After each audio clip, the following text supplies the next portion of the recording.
বন্ধুরা, সাবিনা কিচেন থেকে আজকে নতুন একটা আলু পকোড়া বানাবো। তার জন্য আমি 3টে আলু কেটে নিয়েছি। এটা আমি সেদ্ধ করব না, কাঁচা আলু দিয়ে বানাবো। খেতে খুব সুস্বাদু হয় আর খুবই তাড়াতাড়ি সহজে হয়ে যায় অল্প কিছু উপকরণ দিয়ে। দেখেন আমি আলুগুলো ছিলে নিয়েছি, আলুগুলো আমি কুড়ে নেব। আলুটা আমি কুড়ে নিয়েছি, নিয়ে 3-4 বার পাল্টে ধুয়ে নিয়েছি পানি দিয়ে, একদম পরিষ্কার সাদা হয়ে গেছে। এবার আমি নিয়ে সব মশলা মাখিয়ে 1 ঘন্টার জন্য রেখে দেবো। পেঁয়াজ কুচি নিয়েছি, পেঁয়াজ আমি আগের থেকে কুচিয়ে নিয়েছি, বেশ খানিকটা পেঁয়াজ নিয়েছি। পেঁয়াজের ভেতরে আমি আলুটা চিপে দিয়ে দেবো, যেন পানি না থাকে। এরকম করে চিপে দিয়ে দেবো।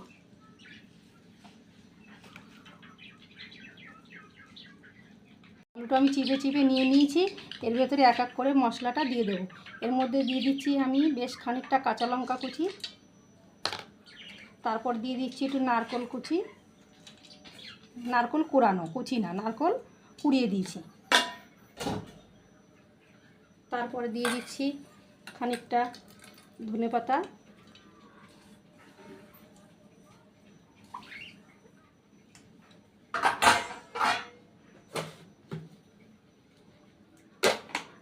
তারপর দিয়ে দেবো আদা রসুনের পেস্ট 1 চামচ দিলাম,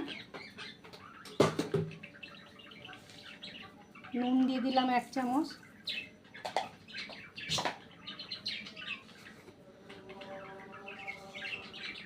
জিরের গুঁড়ো দিয়ে দিলাম 1 চামচ,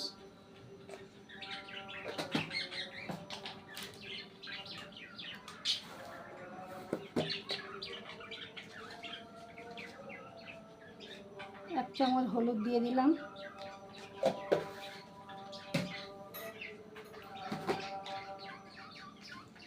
গুঁড়ো লঙ্কা দিয়ে দিলাম 1 চামচ,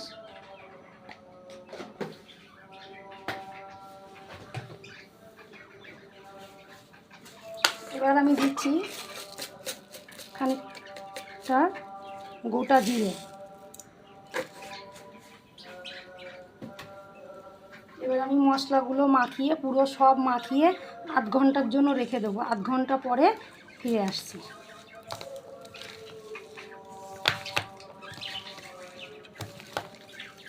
মেখে রেখে দিলে না সব মশলা দিয়ে একদম নরম হয়ে যাবে। তারপর নরম হয়ে গেলে 8 ঘন্টা পরে আমি এর ভেতরে দেবো একটু বেসন আর একটু চালের গুঁড়ো, তারপর মেখে নেব।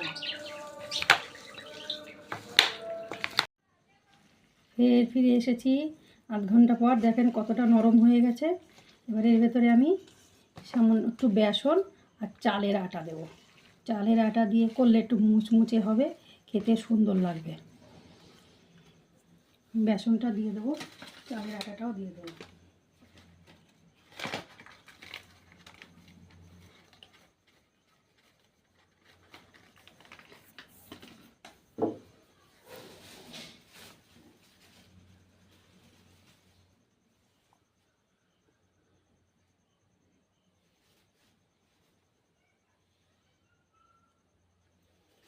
এবার আমি ভালো করে মেখে নেব।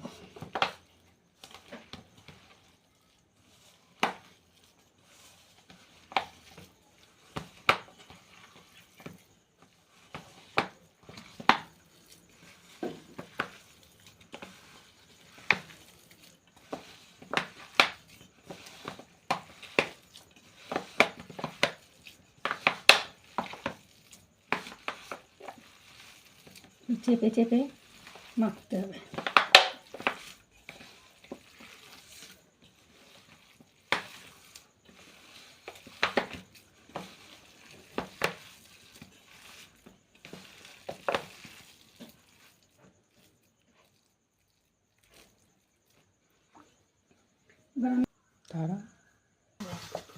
তেলটা গরমের জন্য বসিয়ে দিয়েছি।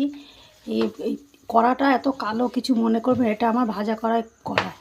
এটা সব কিছু ভাজা করি এই কড়াইতে, লেগে যায় বলে আমি ভাজার জন্য এটা কালো করে ফেলেছি।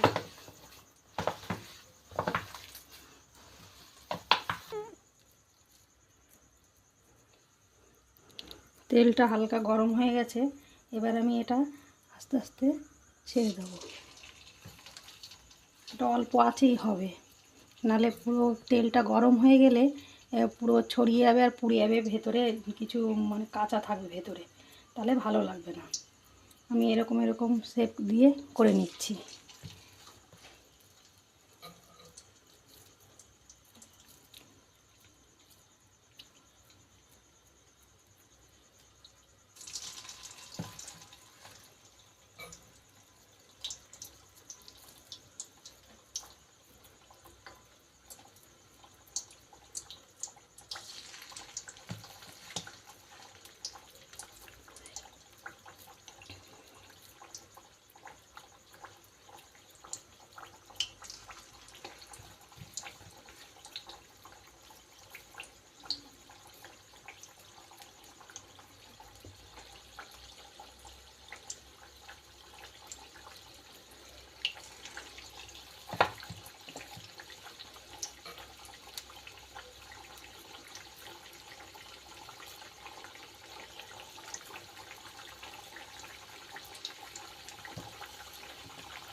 এক পাশটা উল্টে দেবো।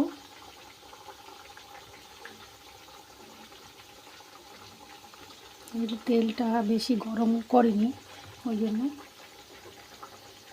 আস্তে আস্তে হবে, তাহলে ভেতরটা পুরো কাঁচা থাকবে না, খেতেও ভালো লাগবে। সারাদিন রোজা থেকে ইফতারের পরে একটু ঝাল ঝাল খেতে খুব ভালো লাগবে।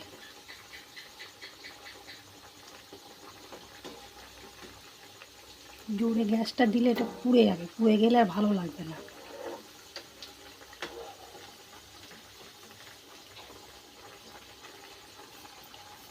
ঠিক আছে, আমি এবার তুলে নিচ্ছি, সবগুলো এক এক করে ভেজে নিয়েছি।